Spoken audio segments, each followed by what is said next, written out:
Of confidence that very little of this presentation depends on this PowerPoint. So I think we can proceed. So we'll start off with some quick introductions. My name is Natalie Renew. I am the director of Homegrown. Homegrown is a philanthropic initiative focused on improving the quality and access of home-based childcare. Hi, everyone. I'm Bevin Parker-Cerkez. I'm a senior program officer for LISC. Sorry for people who were in this room earlier today who also heard me do this, but this is a different topic, so that's cool. I work for LISC. It's a community development financial institution. We have a national footprint. We care about people, communities, spaces. Childcare is at the core of a lot of what I care about. And we're essentially a nonprofit bank lending institution. So we'll get into all that stuff later. Hi, I'm Jerletha McDonald, your early childhood specialist and family childcare business consultant and founder and CEO of ADFW Family Childcare Network, based out of Arlington, Texas, where we provide professional development for family childcare providers across the Dallas-Fort Worth Metroplex. Welcome. Jerletha has been a family childcare provider for a long time, and we're really excited to have her expertise in this conversation. So we thought we'd take a minute for you all to introduce yourselves to your table mates. So just take about 5 minutes to say hi to the folks at your table, or maybe at another table that you haven't met yet before. And for folks that are joining us on Zoom, we'd love you to share your name and where you're joining from.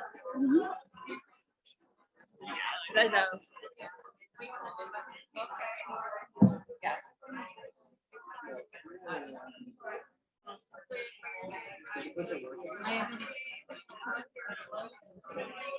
I might have to reselect that. Yeah, I did that one, but now it's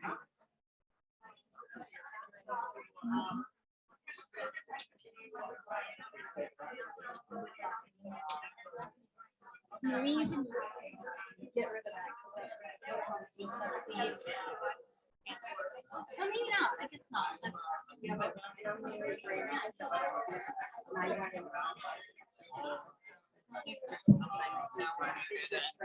Okay.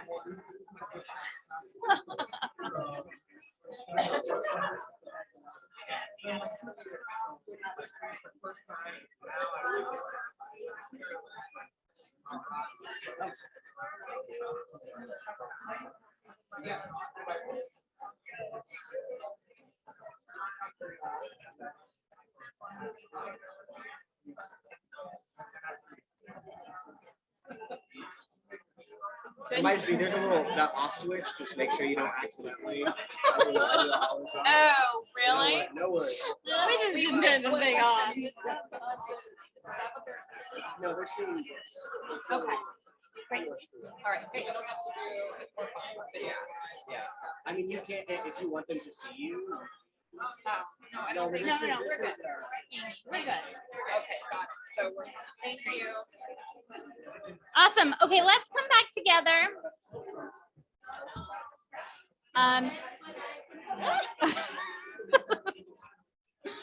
I hope you all had a chance to meet somebody new.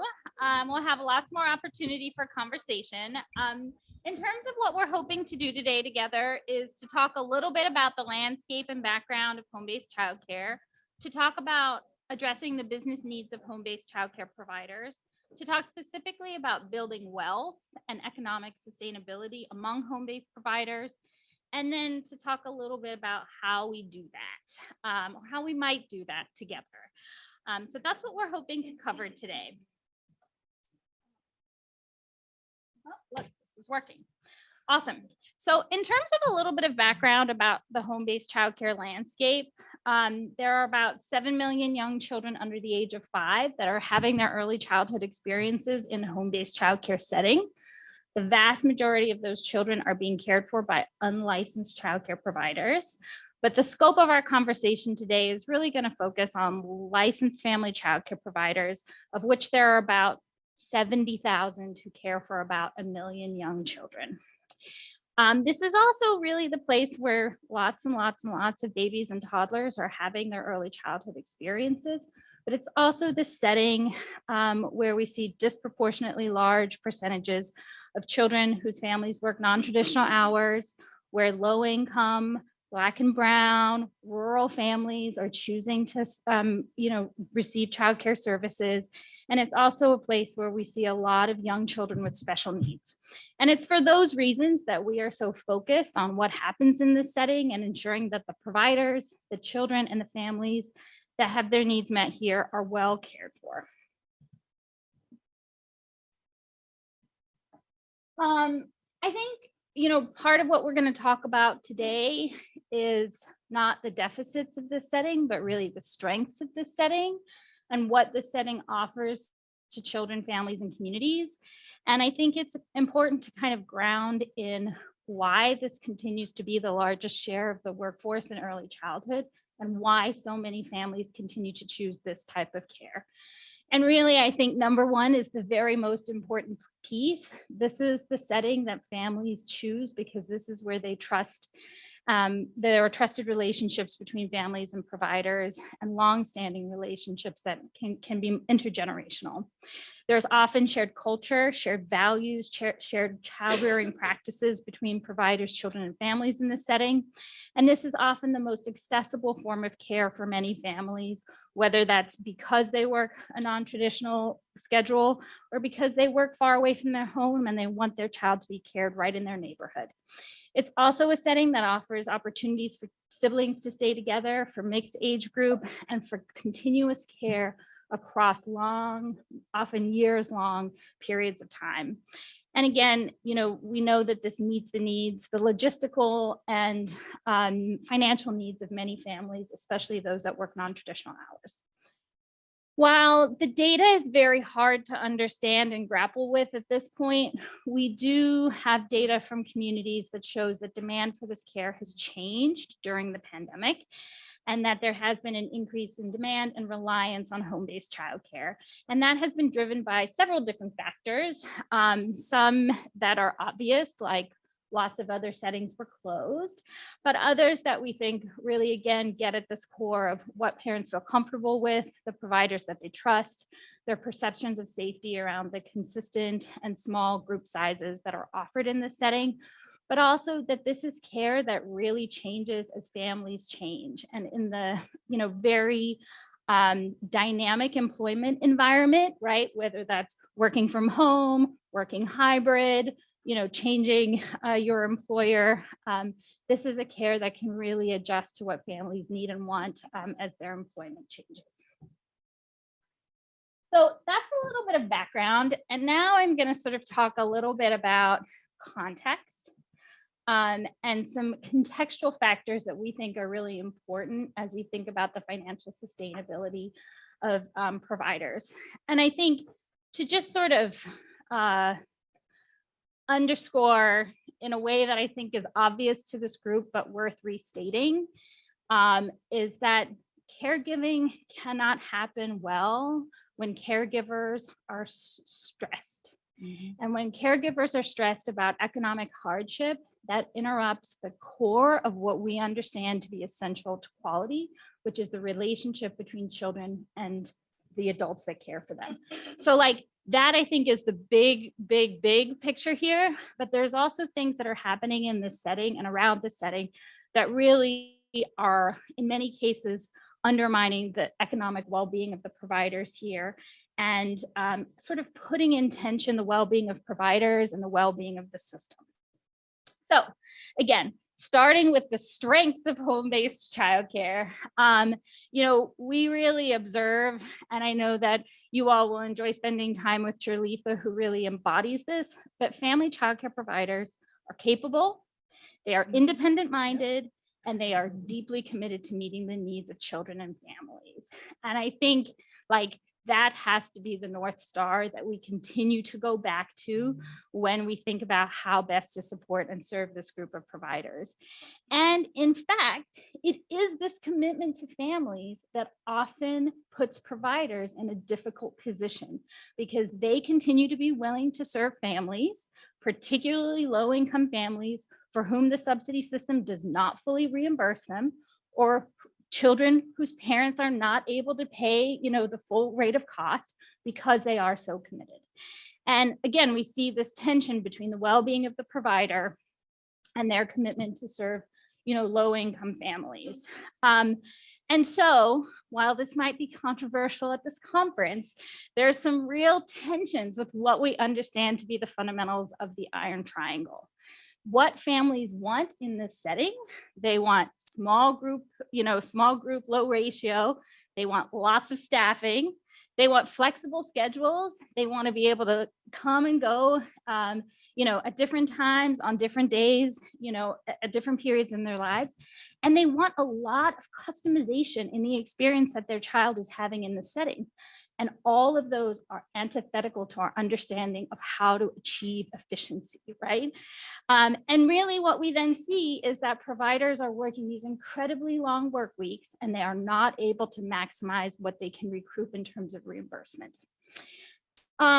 This is a very unusual business. And, we have a lot of conversations is like, this the individual? Is this the business? Is it the micro business? But really there is something about the intertwining of the individual and the small business that really confounds this work in very important ways. These issues are not easy to separate, and they really sort of need to be dealt with together, right? So part of what we are really sort of asserting today is that meeting the individual and financial and wealth building goals of the individual provider means that the way we serve them as a business recognizes and appreciates that they are individuals as well. And the uniqueness of this business, I think, also really confounds everybody around the sector, right? So policymakers don't really understand it. Banks really don't understand it. Lenders don't understand it. And the folks who are building tools and services for this provider type often, struggle to understand some of the nuance. So there are a lot of particular challenges there.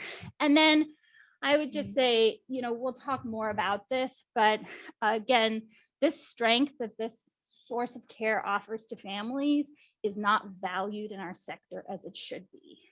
And so there's a lot of sort of, we built this thing for centers, and then we adapted it for family childcare, and like, there's just not a lot of sort of seeing and valuing this care for what it brings to families and communities. And I think that often means that the quality and the degree to which we support providers is undermined. So on that cheerful note, I am now going to turn it over to Bevin, who's going to talk a little bit more about some of the small business needs that home-based providers have. Hi, everyone. So I am from an evil bank that does not know how to deal with this, but no, I'm from a nonprofit bank, which makes this a little less evil. Nonetheless, we're still grappling with this, right?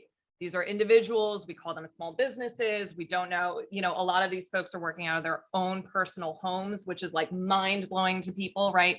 This is not consumer lending we're doing, this is business lending. How do we sort of like make these things all operate, right? So that is sort of the perspective that we've had in the lending community for a very, very long time. So that context aside, I think COVID has taught us a lot about the critical space and what this home-based childcare setting can do for families. And so we need to start to pay attention to how we can resource them appropriately and help build wealth, help build opportunity, right?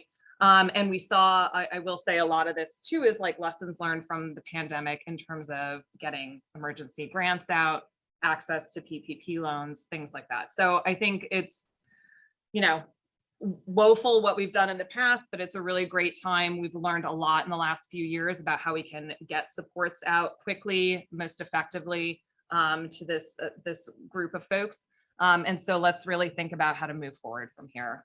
Again, I don't propose to know all the answers, but I think, between a good group of folks thinking about these things, we can start to untangle a little of the intricacies, the problems we've had historically. So one of the ways we've historically dealt with home-based childcare is to talk about sort of expense reduction, right? We're constrained on the revenue side. We can only ever have 6 kids in most spaces. We can't just grow more space, more kids, licensing won't allow it, space won't allow it, right? All the things. So we just say, let's just cut expenses.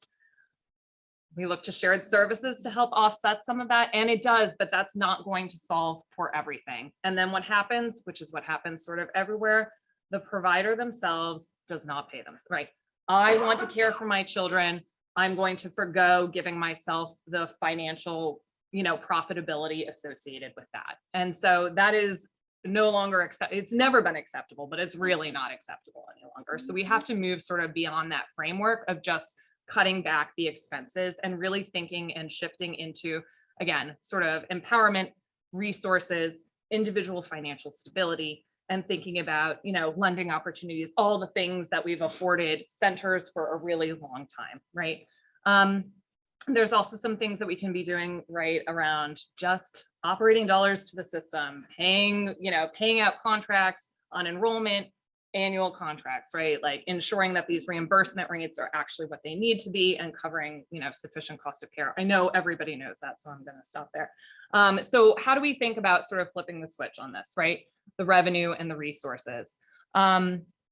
We have, and Jerletha is going to get into a lot of sort of the struggles and where we see a lot of these home-based childcare operators, but really we have to think about the existing sort of financial set of products that we have available, right?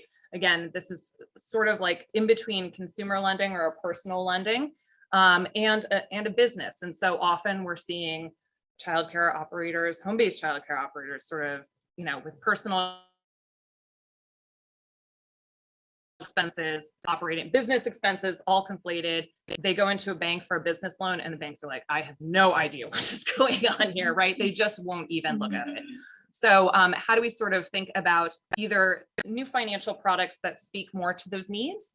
And also just like breaking down some of these systems, right? Like we have a whole host of operators that are leasing space. So they've never even had a home mortgage. They don't know what like lending actually looks like. Collateral, forget about it, right? Like, so there's also this language piece. How can we break down sort of what we talk about, make it accessible, make it easier for people to understand what is out there as it exists today and how they can access it. Language, also physically, like Spanish speaking, right? Like literally just getting this out in terms of having a more core sort of understanding of what's available. And then what types of capital do we want to think about, right? We have existing operators that have been in their spaces for a long time. How do we continue to support, where they are without this ability to expand, but instead thinking about increasing quality, which is equally important, which is also in a lot of places tied to tiered reimbursement through QRS, right? So actually investing in the infrastructure of their space can get them more revenue in some way. But again, a bank is not sort of necessarily going to make that correlation to understand how that works. And then we have, we've seen sort of a decline in childcare operations overall. We need to work at sort of rebuilding this sector. And how can we think about sort of these startup activities? This is really tricky when we talk about lending, where we don't have operating history to point to, right? And so thinking about how we can sort of consider both the professionalization and how we want to consider sort of the organizational sustainability, but also thinking, even in early infancy, 1 or 2 years of operating history, without really, a lending to track record to look at. Can we look at contracts, how people have performed in terms of enrollment? Are there other sort of proxies that we can put into place that are sort of corollary to what we would think of in standard underwriting practices, but actually conform to what we're seeing in home-based settings? And then we've also seen this influx of sort of just capital to support businesses generally, small businesses, right? We've all seen it, right? Pandemic has really highlighted the need to support entrepreneurs. People are thinking differently and innovatively. How can we sort of look outside of this sector to pull in resources, but then layer on that lens of this childcare focus, right? And that's for centers, that's for home-based, that's for everyone. We have the Small Business Administration who's pouring so much money into this sort of like startup, shoring up businesses, bringing new entrepreneurs in.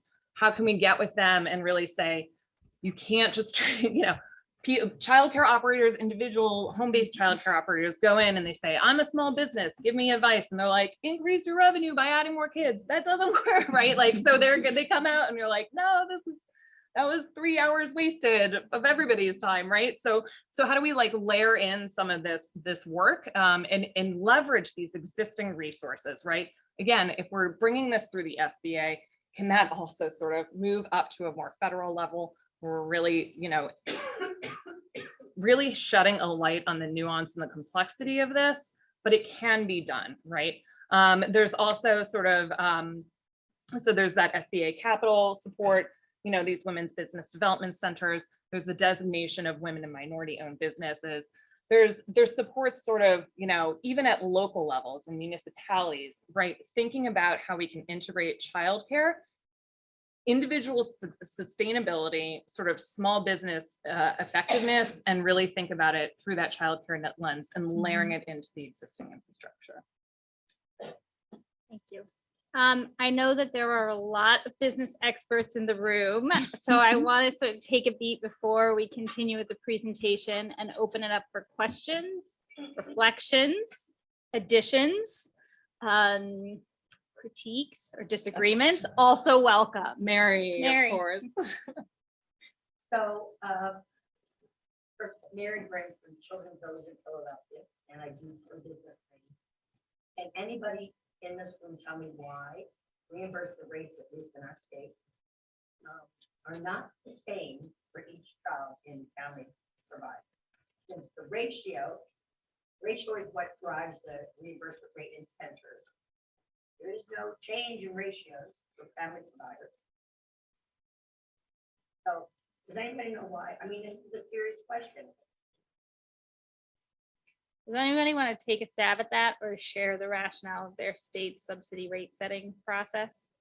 Crystal, please. So we're in Nevada and we're in the office that oversees this is something that I had been diving into recently and couldn't find our so we have different tiers. We have our family friend and neighbor providers are registered, but they are not licensed. In all of the cities that are White County, we have 4 children and not have to step into that next year of becoming a licensed home provider.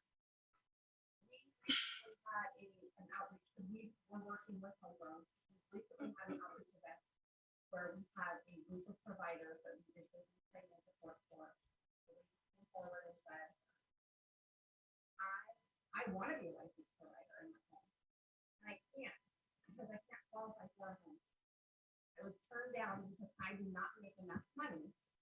And so we took that back and we dug in. Our rates at the state level for this provider population has not been touched in 8 years.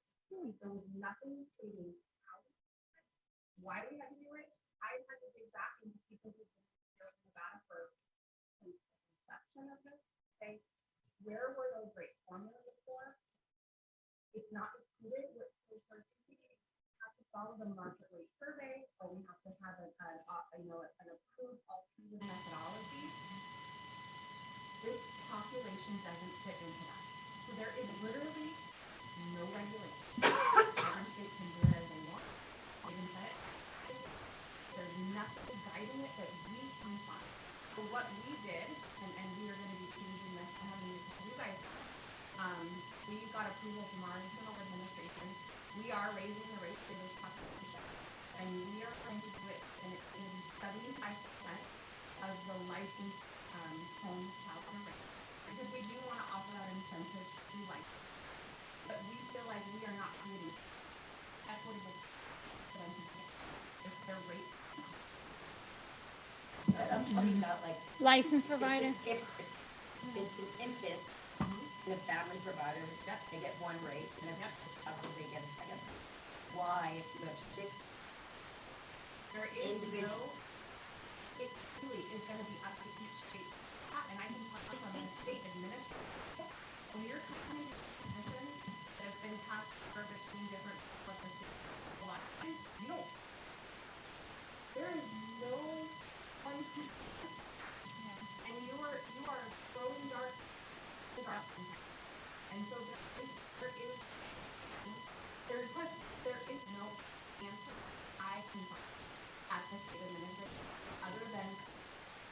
trying to do it based on what was before, what was done previously, modeling it from other states, looking at best practices. You know, I know for us, in going to looking at of how do we do it, asking the provider, what is fair? And so that's where that shift and that focus, because it's, Yeah. it's just not there. I would only add to that. I think that the rate setting for family childcare is really sort of influenced very heavily by an assumption that this is a cheaper form of care. And because families are often paying less, that, you know, the market rate is lower. But also it goes back to the fact that the individual and the business costs are intertwined. So we don't fully acknowledge and realize the true cost, because a lot of that is borne by that individual and their household and is not really reflected even in some good cost studies. So I think, and then sort of that assumption, which I think is long-standing, that this is cheaper care, has really influenced a lot of these processes around rate setting and a lot of, you know, perspectives on this. So I think, and then I think deep underneath this is some of these biases about what happens in the setting and who the caregivers are in the setting. So I think it's a complicated question, but I think there's some pretty stinky baggage hanging around it. Oh, please.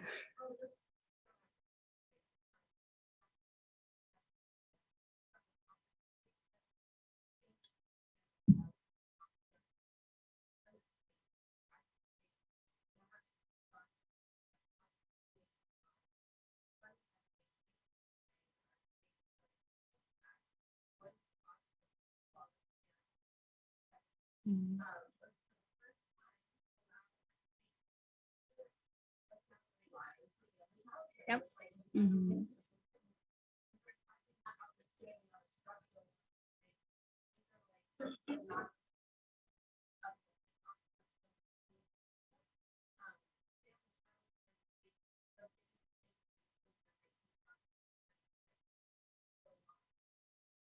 Yep. Mhm. Yeah. I think if more states move towards that cost modeling, that true cost of care model, that is really going to be the driver. You know, that is digging in and doing that research so that we can break those long established predeterminations that people have had. I think that that's gonna that will make a big difference. And I think it has to be done with the state administrators, because they have this look at what they can do then that in the policy and then have that move forward. Okay.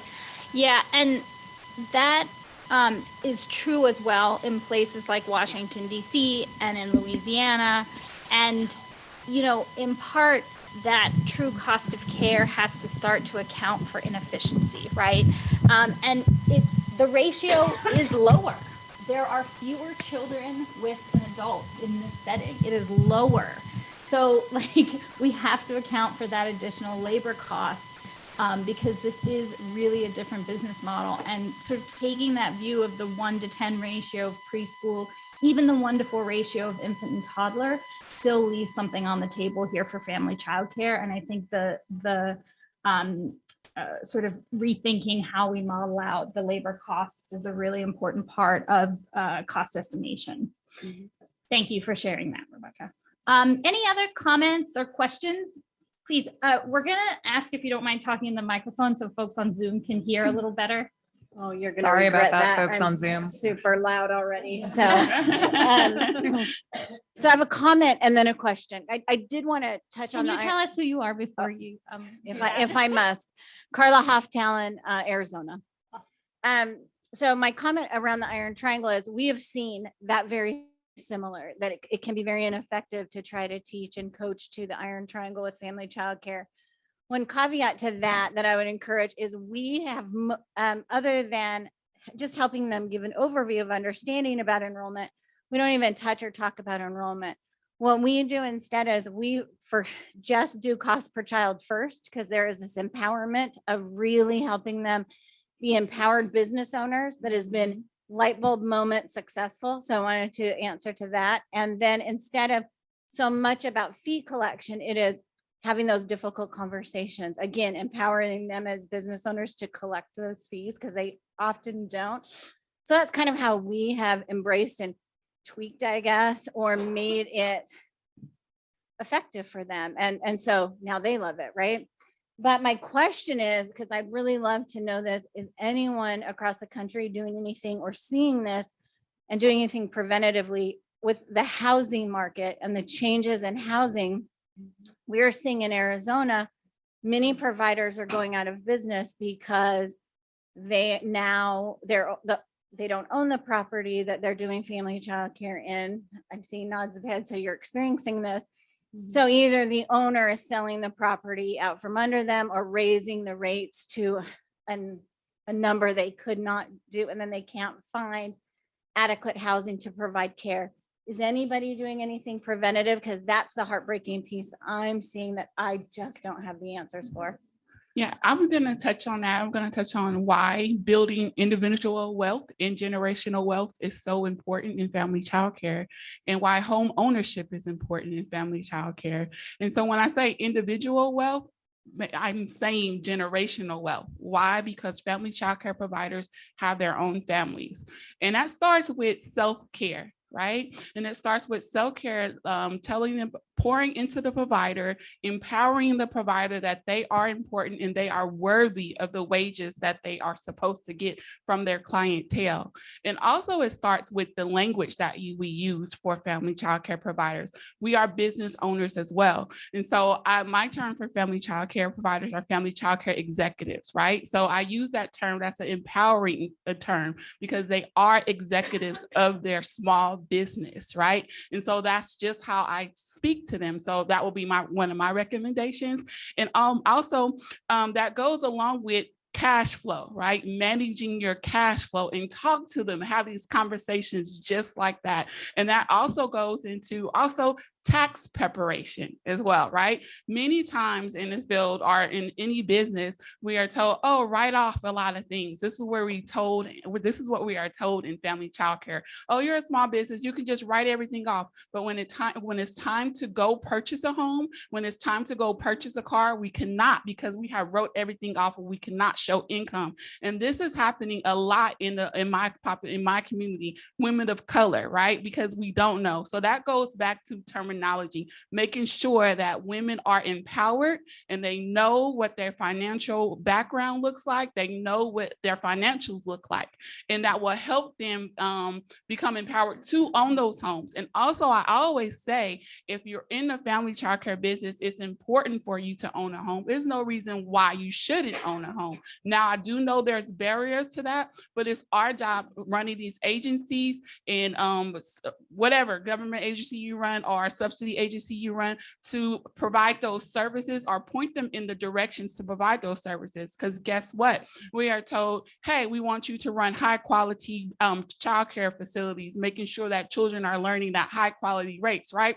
But at the same time, to run a high quality, sustainable, efficient business takes high quality, sustainable dollars. So we have to have those conversations at the same time, right? So that is so important. So we're going to do, and we're doing it, QRS programs, whatever it's called in your state, we have to also make sure that those QRS dollars equal the cost of quality and equal the cost of equitable salaries, right? So the provider can pay herself. So we have to have these conversations. So I guess what I'm saying is have conversations to family childcare executives just like they're your business partner, because that's what we are. Because guess what? Your agencies cannot run without childcare providers, right? Operating the businesses that we run. So we are your partners. We are vendors. So this is what I'm saying when I say language. This is what you say when we talk to women that are running these high quality, sustainable businesses, right?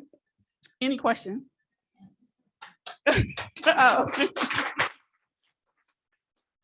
Yes. I think hold on. We have. I think you hit on a lot of it, and I guess you'll be my soul sister across the country. But we just recently worked with Amy, and my name is Alicia Lanier. I work with the Gateway Early Childhood Alliance, but I'm also an early childhood provider, and I started with Family Child Care.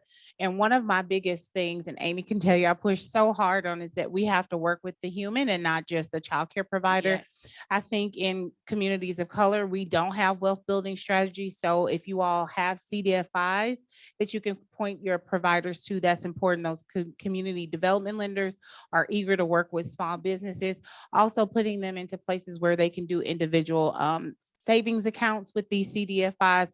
A lot of organizations have them now. They're called IDAs. They're individual development accounts, and they allow the provider to put up maybe, $60, $50 a month, and they'll save for 6 months to a year in these programs. And then these programs will then match those dollars, sometimes up to 3 for 1, right? So a $1,500 investment from a provider can lead to a $4,500 down payment for a home. And that's how I was able to purchase my first home. And so we're looking at people coming off of Section 8. Remember, these people are on food stamps. They have all of the things that they are barriers that their clients face as well, is typical of a home provider. So we're trying to take them out of the system that keeps us in poverty, which is not knowing much about our finances. And so equipping them as the person, making sure that we're looking at their credit, helping them to be comfortable about talking about finances. A lot of child care providers don't want to open the door to that sort of conversation, but again, helping them to see why it's important to be transparent about those things. And then the other thing is we're saying that many of our child care providers don't even have bank accounts.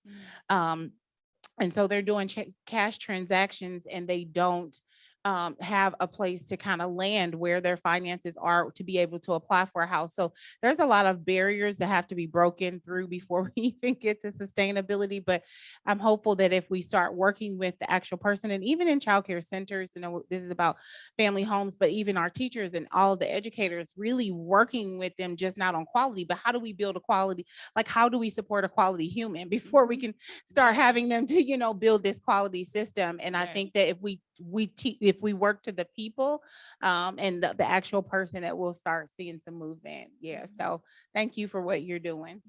Thank you for sharing.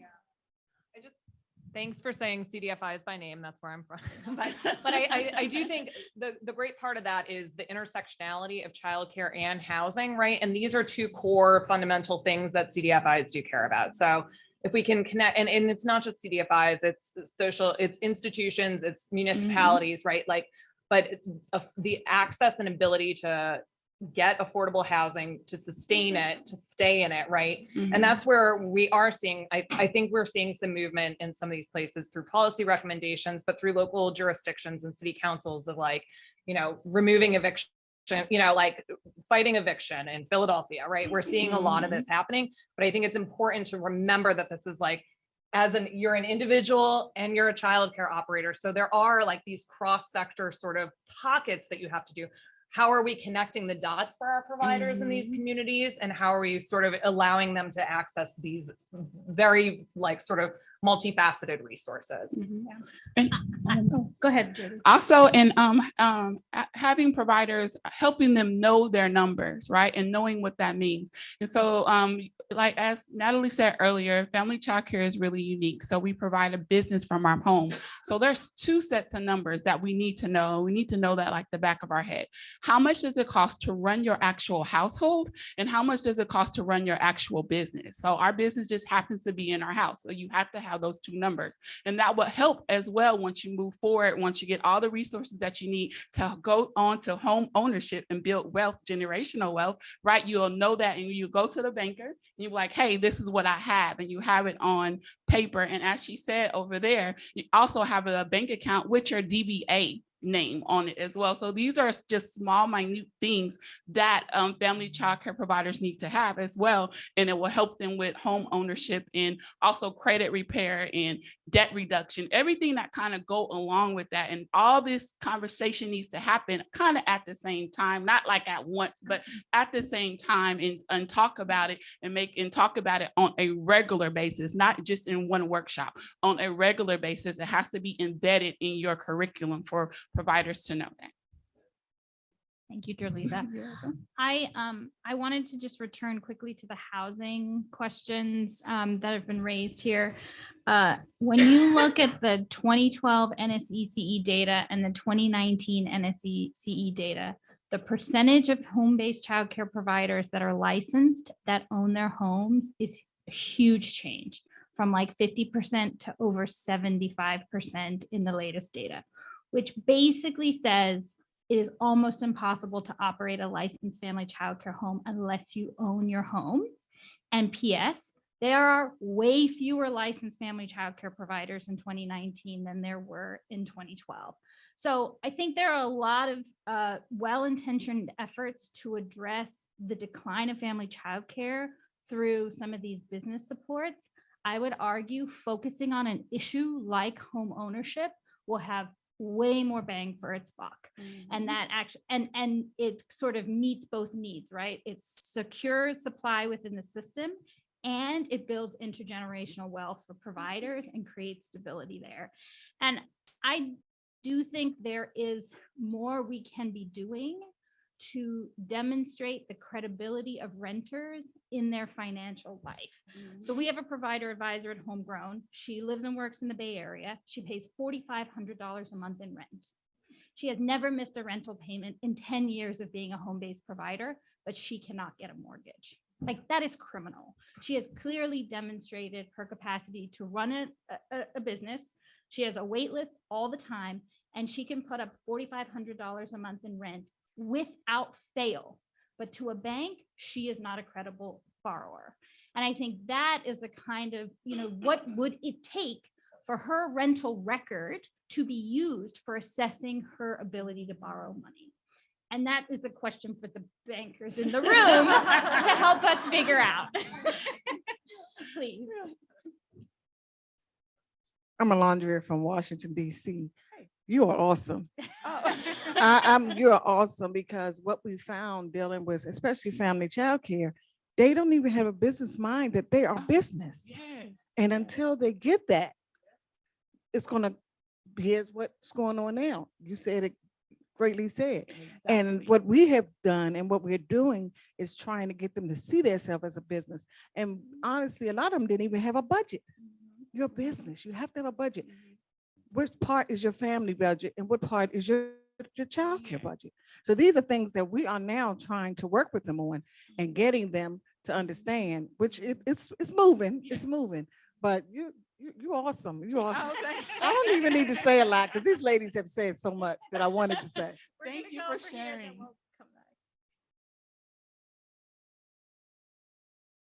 Can everyone hear me through this? Yeah. Okay. Uh-huh. Hi, I'm Sonique, Connecticut with the Women's Business Development Council. I have a background in childcare and banking. I was in banking when COVID hit, and I understood the enormous need for that relationship in the housing market. Quick background, loss mitigation with mortgage, meaning foreclosures. I used to kick people out of their homes for a living. There were 70 family childcare providers, and I was only able to help one save her home in COVID. The issue, like you pointed out, understanding generational wealth, understanding you are a business, understanding the numbers. We're all doing great work in this room, but the one point of language, we need to, who's doing the work to create that relationship with the bankers?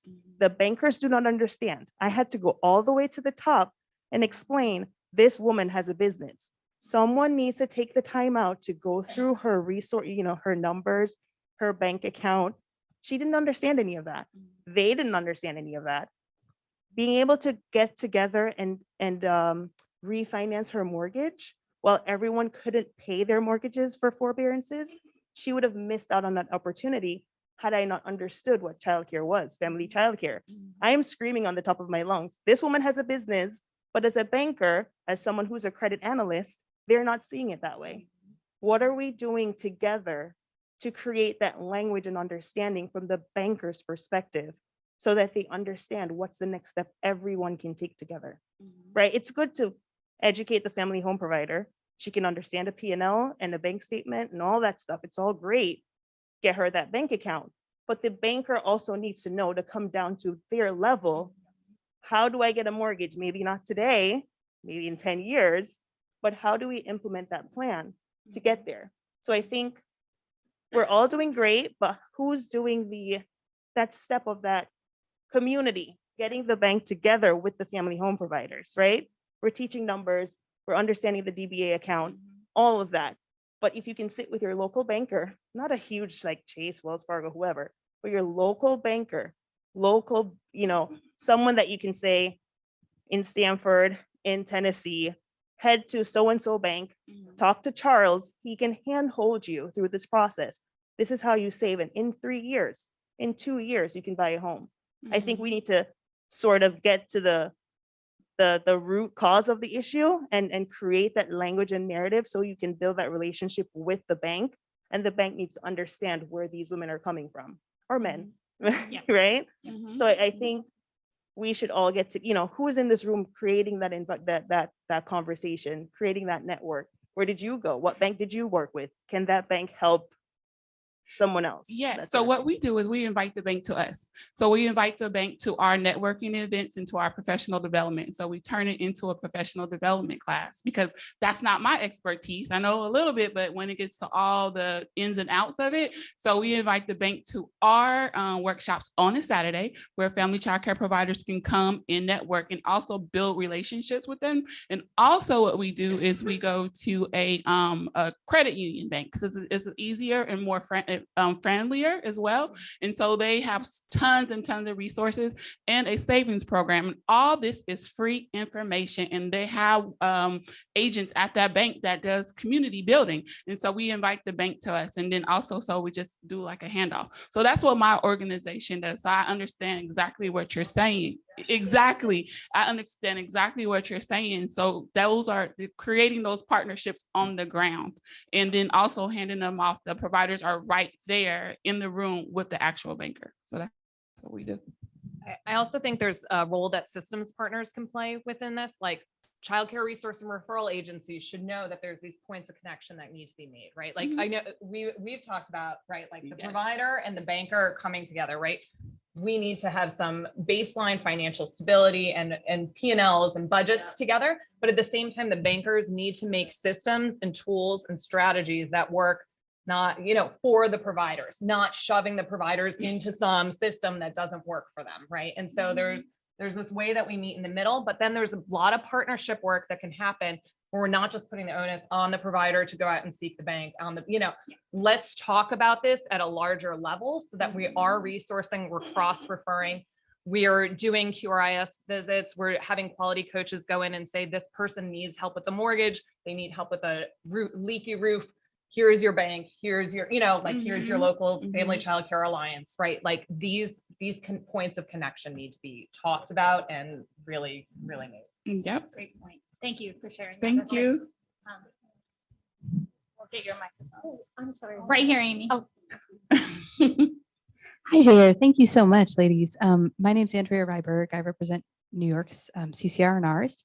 And I was wondering, Jerletha, if you could talk a little bit about when you have a new childcare business come into your network, what are the initial things that you do to help them get started? Let's say that they're starting off without having any idea of what their home budget or their business budget looks like, or even if they are, would be interested to see what that can look like when someone first comes in, and how to start building their knowledge and empowering them. First, I ask them what their vision is. What is your vision for your family childcare business? What does that look like? And what population would you like to serve? Would you like to serve mixed age groups? Would you like to serve infants and toddlers, preschoolers? Why I start off with that? Because I want to let them know that they have options, right? And so so I'm big on language. So you have options to do it in different ways, in different capacities, right? Do you want to offer transportation? And also, so when I start off with what's your vision, then we go into your business plan, right? And how we're going to set your foundation foundation, and how much money do you want to make, right? And then also I give them an inventory of the different subsidy agencies that we have, and also the different resources. Do you want to look into becoming, well, in my area, we don't have Head Start, but in other, for early Head Start for family childcare providers, but if other areas do, I was like, hey, you want to look into this different business avenue, because I think it's so important, especially for women of color, to know that they have options and to start off that way. And then also we just started into making a marketing and business plan, and you can contact me at just like, no, I'm just messing. But yeah, so that's what I do. I start off at the very, very personable with them on a one-on-one. I also let them know that every family childcare business is different, and that is okay. Your business does not have to look like Miss Shirley down the street, and it shouldn't look like Miss Shirley down the street. Your business should look like your individual business and your individual brand. That's what it should look like. That's how I started. You're welcome. Yeah, please go ahead. Hi, my name is Alicia Smith. I'm with Action for Children, Central Ohio's CC and R&R. I'm also a licensed family child care provider. So thank you.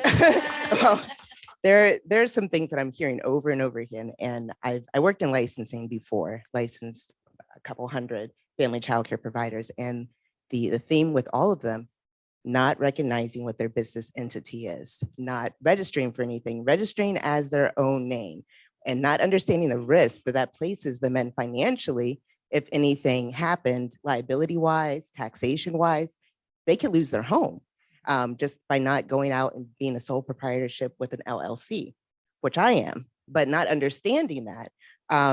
Also not having the understanding, you mentioned it already with writing off everything. I remember going to California, loved Tom Copeland, wonderful. And I took a lot of the things to an extreme with writing off everything until I had to refinance my own home. I had to find other streams of income in order to qualify for a loan to refinance a home that I already own at risk of losing it, just because my taxation records did not support what I was actually making. I actually was making double what I'm making today as a family childcare provider, but I wrote everything off. So I had to go out and get another source of income. And a lot of other providers are doing the same thing, where they're carrying a full-time job, multiple side hustles just to qualify on paper, and not being compensated at the rate that they deserve. And to the question about what's happening with the emergency housing situation, at Action for Children, we're in Franklin County. We just released a emergency rental assistance fund.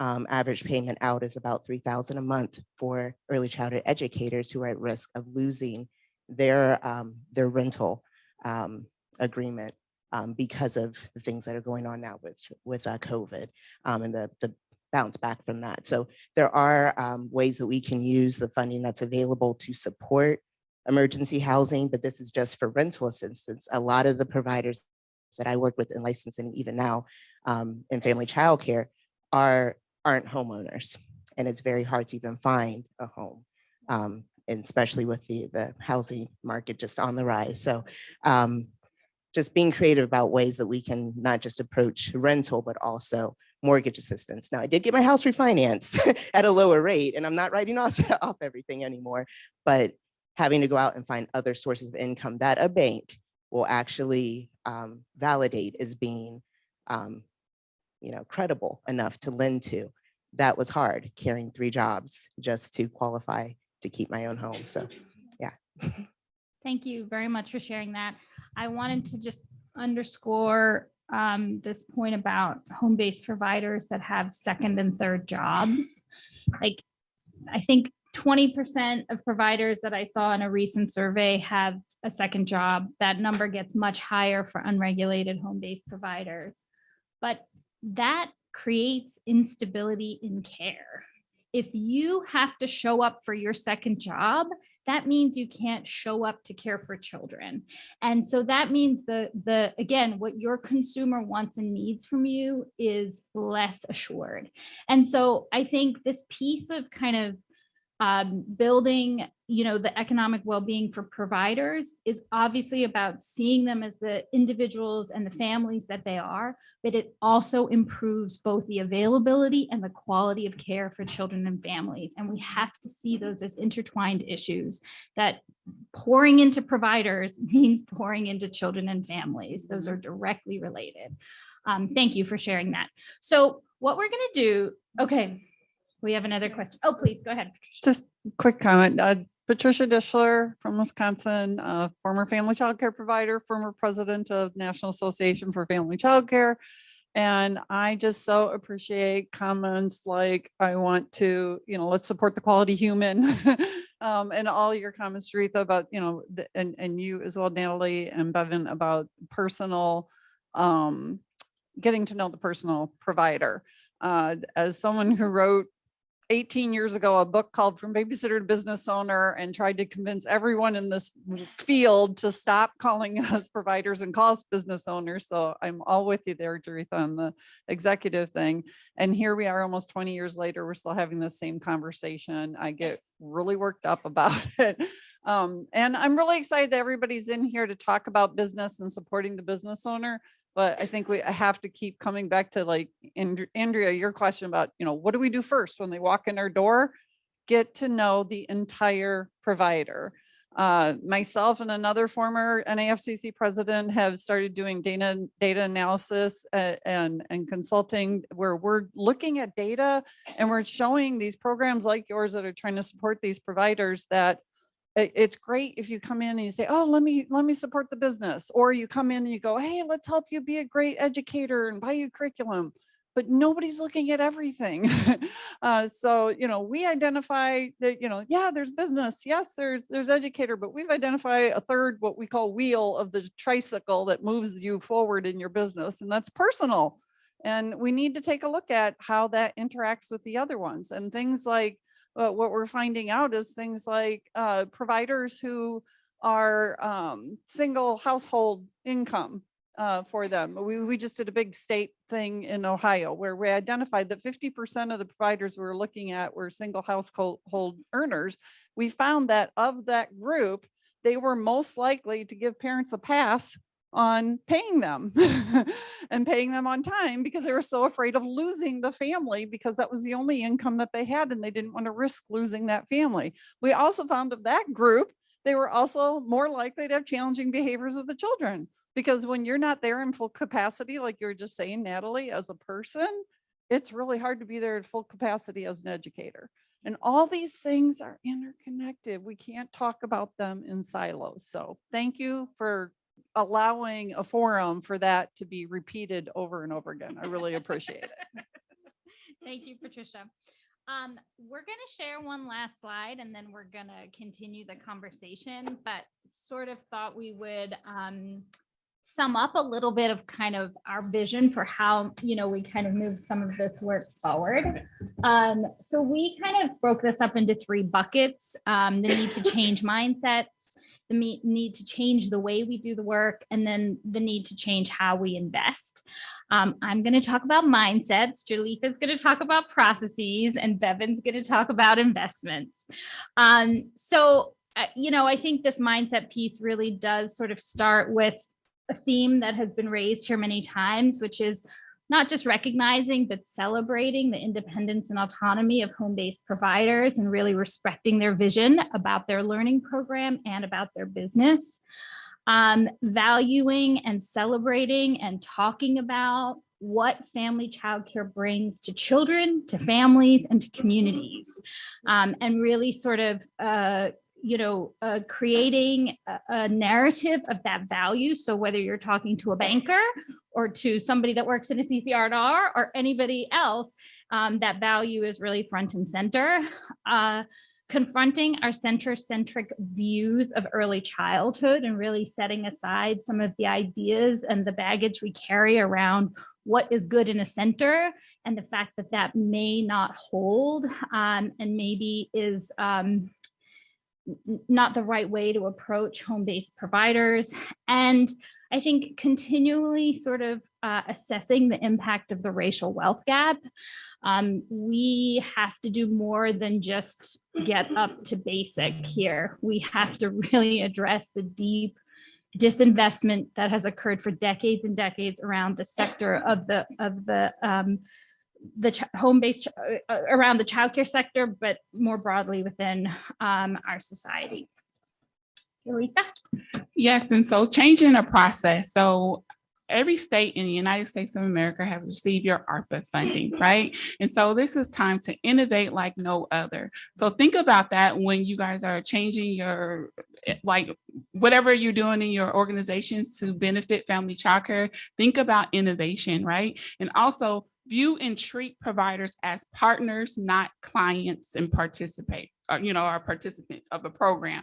Treat us as partners, as as colleagues. Treat us and name it as such as well, right? Language is important, and so engage providers in all aspects of design and implementation. So when we are thinking about the different ideas or moving forward with an idea or agenda, make sure family childcare providers are there at the table at the beginning of the concept, not after the concept, and then asking us what we think. Ask us what we think and what we want before the program is formed. And also to add to that, also provide leadership development and training for providers to be able to speak at tables such as these, because sometimes providers are more than capable to speak at forums like this, but they need the resources and the tools to make sure they do so effectively and they leave a lasting impact. And also helping providers, like we said earlier, with their financials. And also I was a family child care provider for 15 years. And every single conference I have attended, every conference I attend, I hear you did not get into this field to make money. That's totally, I can't stand it. I can't stand it.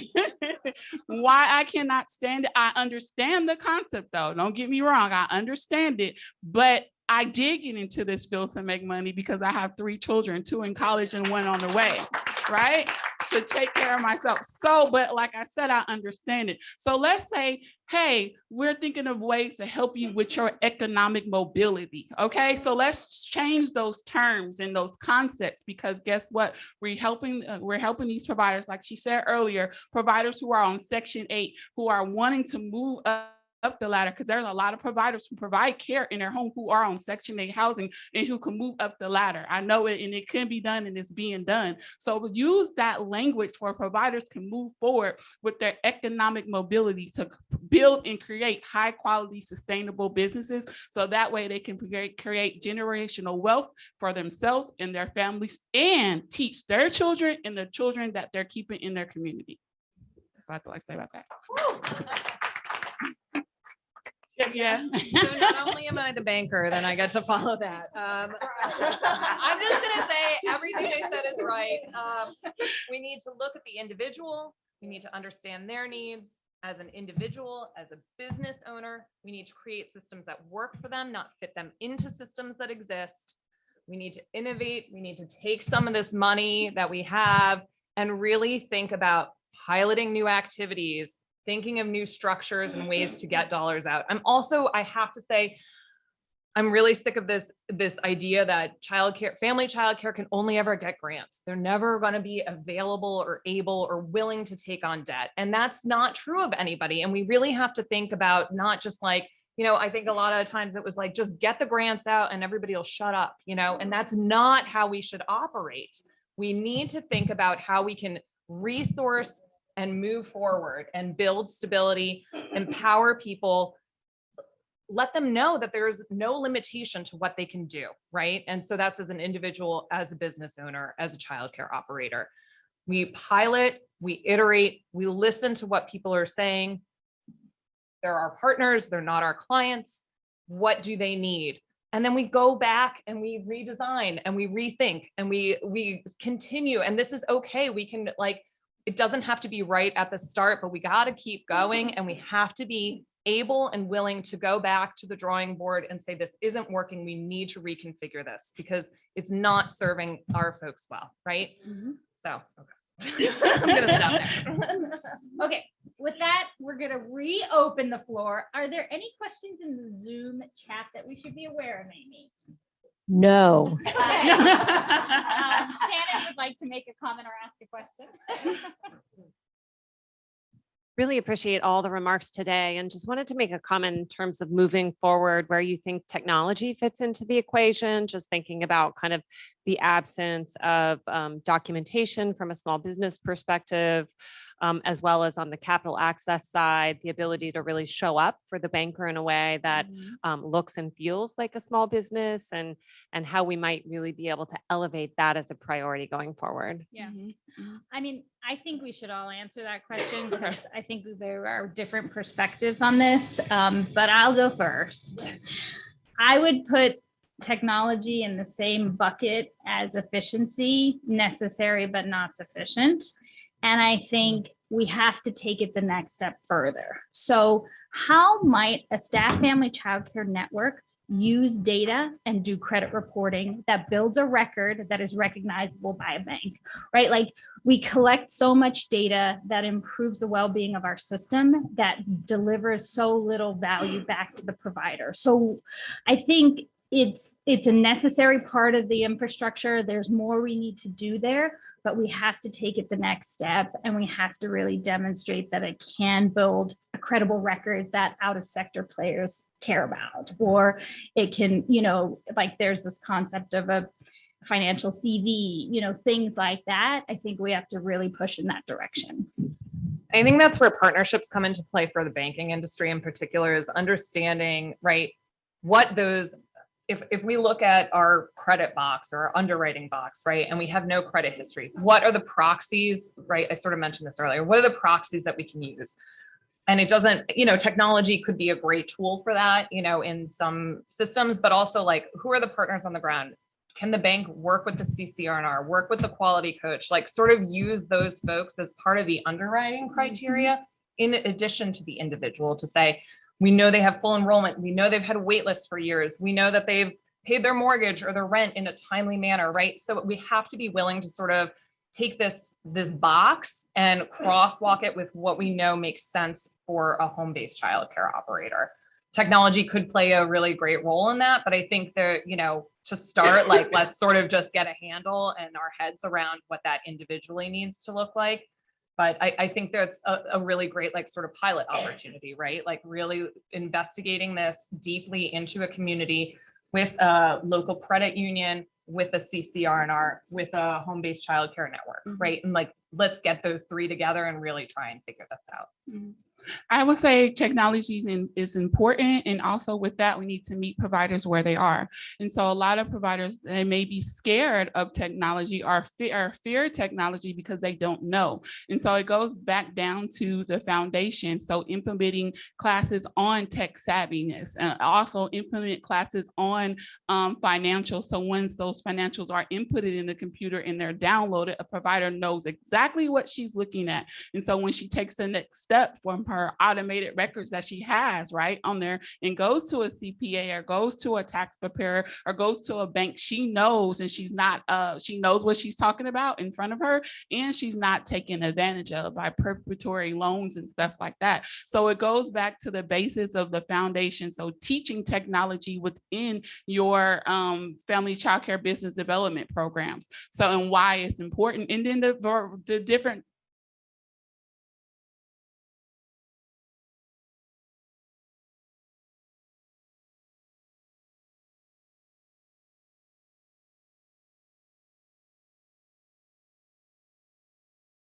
different types of people. So finding something that they can relate to and that can build off of, that you can build off of. So it won't be so scary and it becomes routine, but it has to start at the bottom, because I know a lot of older providers, I will call some of the younger providers in my network and say, hey, what do we need to do? But what we do is we take them to the library. We teach them how to do their own records. So making sure you meet the person where they are. I also just want to add another comment, and I wonder if Shannon, you or Chelsea would like to kind of chime in on technology that is specifically designed to improve revenue collection. So, again, it's not the full picture, right? It's not enough, but to know that there is money getting left on the table because of billing inaccuracies or inefficiencies, I think, you know, is a big deal. So I don't know, Chelsea, if you want to chime in. Yeah, I guess I can add, you know, I think that, as you said, it's part of the infrastructure and it's something that can make a difference in addressing this. And I would, you know, Bevin and I spoke about this briefly, like not only in terms of helping the individual provider, but how can we use these records for the financial institution to give them what they need. So I think that's probably what you were getting at, Shannon, as well. And it seems like it doesn't answer everything, but all these pieces need to fit together. So I think there's definitely an opportunity there. Would you share a one-sentence description of Pi for Providers, please? Yeah, I'm the co-founder of Pi for Providers. We are a tech nonprofit, and our software helps childcare providers navigate government programs, namely the child care subsidy, and help them claim every dollar they qualify for. I just wanted to give another use case around technology that's not about the financial side, but is about the training side. And to illustrate maybe a larger point. So my name is Jennifer Brooks and I'm from Nurture, which is a tech forward training approach. And I have a partner who's a small business development center. In order to get a grant from the Small Business Development Center, they need to they have to have a business plan and it needs to be in the format of the Small Business Development Center. So what I've done is to take those questions. It's like, essentially they're asking, what's your program philosophy? Who's your target market? What's your budget? And it's to not ask the provider to sit down and fill out that form, but instead to help them come to those answers themselves. It gets delivered to their email. And they're like, okay, I have these 5 emails. This one has my budget in it. I've never used Excel, and yet I still have a budget. This one has my program philosophy, which I identified using multiple choice. I didn't have to type anything. And yet it satisfies exactly what the SBDC needs in order to give that person the $5,000 grant. So can we be the translators? Can we crosswalk between these systems and figure out how do we take our knowledge of what family child cares are experiencing and what they know and what they're good at and what's really hard and make those things easier so that they can access these other systems where the real money is.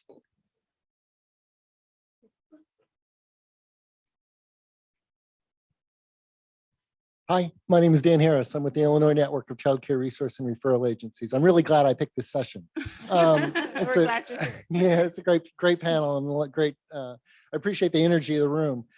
I'm curious to see what role, if any, you see as unions having in this. In Illinois, home-based executives are represented by the Service Employee International Union. Subsidy rates are set by union contract.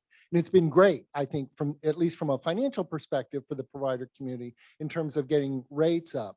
But I also don't know sort of how that, like what role they might play in this regard, if you see that happening in other areas, if there's any cognitive dissonance between being a union member and a business executive, like what the interplay might be there. Well, I can say I don't know too much about unions because I'm in Texas and we don't have any. However, my colleagues in California, they have unions and they have a whole bunch of wins. So I can point you to some resources in California for family child care providers who have had a huge success in California. So shouts out to the family child care executives in California. Yes. Yeah. From my perspective, I think it's a mixed bag. And we see that, you know, depending on the place, the union and the provider type, more and less success. And I would argue that sort of the principles of organizing are important wherever you are. The structure in which you do that, you know, might look different. I do, though, want to kind of underscore what I think is a tension with collective action around providers, whether that's a home-based childcare network or, you know, a union, which is this tension between autonomy and collective action, right? And I think, so it really gets a lot into the processes that Jerletha talked about. And I think where we see family childcare provider unions working is when family childcare providers are leaders within that union and they drive the agenda of that union. And that's true in more informal organizing structures. And that's also true in more sort of structured, network development. So I would generally say, I think unionization is the right tool in the toolkit under the right circumstances in the right place. But the conceptual pieces of sort of power building, organizing, and provider leadership are much more universal. Yeah, Deanne in the back there.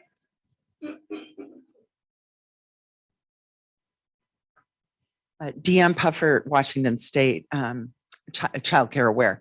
My question is more about, it seems like there's a lot of opportunities that are increasingly being brought into a mixed delivery commitment, if you will. Therefore, family childcare providers are having access to some of the tools that center-based providers have had for a while around contracting slots, UPK being offered, state-based UPK, Head Start mirrored ECAP in our state.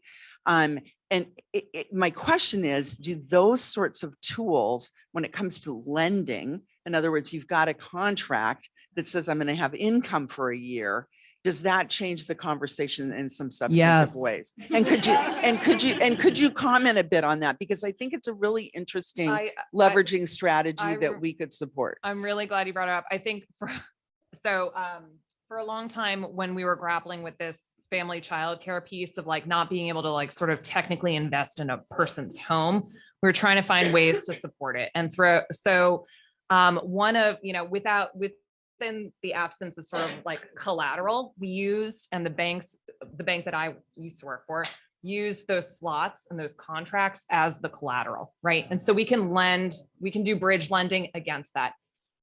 You can try and stretch the box and say, we're going to do it 1-for-1, or we're going to do it 1.5 times because we know you need a little breathing room, right? That's sort of a little dependent on internal credit committees. I won't bore you with details, but this is a role that also local philanthropy can play. I want to say banks can do some of this. They can stretch these underwriting boxes when they have something we call credit enhancement. So if we can go to local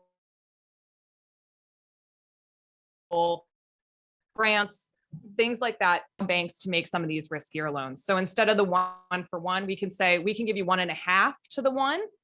And we can actually, even though your contract's for 12 months, we're going to give you 18 months because we have a couple $100,000 sitting here. And if you're delayed in payment or something happens, you're going to pay us back as best you can, but we can rely on this other stack of cash that's sitting there. Yes. I mean, alternatively, there are banks that can just do bridge lending 1-for-1, but it's going to be tight, right? Like it's not going to be beyond, we know you're paid in October, you need the money today, it's August, you're starting the school year, you need to start paying staffing for your UPK programs in particular. And this is where cities can even really come in and you say, if you can't change this fundamental payout structure, we did this in Philadelphia when they were rolling out UPK. Our bank sort of relied on, hey, can you just confirm that they're part of the program, they're in good standing, you have a contract with them, let's sort of advance the cash today, and then we give them this sort of longer lead time. And one quick follow-up around the percentage of us. So in other words, going back to wanting providers to serve their communities, what percentage of the total enrollment would need to sit with something like a contract to have an appreciable impact? Because the thing that I know owners don't want to do as well, and you could comment on this, is 100% be this contracted state, which takes them away from the community life that they so enjoy. Right. I mean, no, but that's where that credit enhancement should come into play, right? And so we understand, and this is where a good bank that really understands the sector will say, it's important to have a community-based organization doing a mixed delivery system, a 0 to 5, right? Because that helps the overall operational sustainability of the organization as a whole. And so that should be an underwriting criteria within itself, right? Is they know how to diversify revenue. It's not all based on one contract, right? Like all of these things, right? And so you have to think of it like, again, this is sort of those proxies. Who can be the translator? Who can crosswalk what needs to happen to the provider, to the bank, and really make sure that these things meet up. I would just add one small caveat, which is that the lending not reinforce the inequity in pre-K and Head Start systems and their historic treatment of settings like family childcare, that we have to get underneath that as well.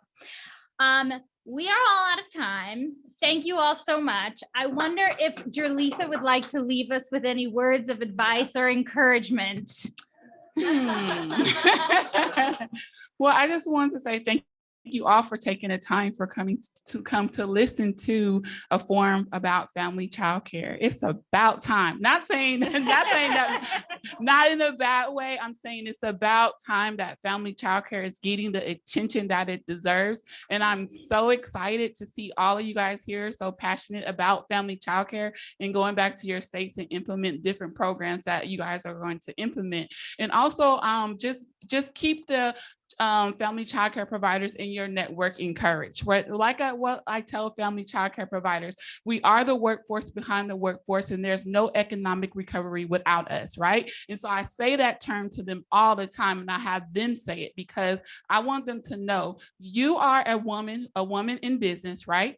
Not only do you own your business, but you have the opportunity to employ other women, right? You also have the opportunity to employ the workforce, right? Women and fathers, and so mothers and fathers cannot go out and work without us. So we are a fabric of the U.S. economic economy, right? And the economy cannot go on without us. So therefore, we are the workforce behind the workforce, and there is no economic recovery without us. Thank you.